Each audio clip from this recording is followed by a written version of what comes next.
Thank you, my friend. And we're going to take a look at some of the best head-to-head running back and wide receiver matchup this week and making the call on who will have the better fantasy day. First up, Dalvin Cook against my beloved Dallas Cowboys and Ezekiel Elliott. And Zeke, I hate to say it, but Dalvin Cook is the better play from a fantasy perspective. I mean, past Christian McCaffrey, he's been the best running back in fantasy football, and he's averaging nearly 6 points more than Zeke this season. The Cowboys have allowed nearly 24 fantasy points to backs, the Vikings 19. So Zeke's a great start, but Dalvin Cook is the call here. Moving on, Monday night matchup.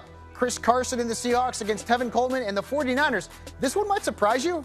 I'm going with Tevin Coleman. Why? Well, first off, the Niners defense has been really tough against the run. They've allowed the third fewest fantasy points to running back, while Seattle has allowed a top 15 running back in 5 of their last 6 games. I think Tevin Coleman is the guy who benefits the most in that Niners backfield. Moving on, Kenny Galladay, Allen Robinson, a battle of NFC North rivals. I'm going with Kenny Galladay. Neither of these wide receivers has a great matchup either way, but Galladay has been the better fantasy player. He's averaged the 9th most fantasy points this season. Robinson's right around 21st. He's also going to face Darius Slay.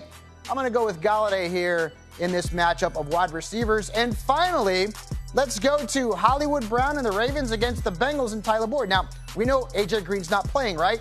Well, I'm still going with Hollywood Brown. Why?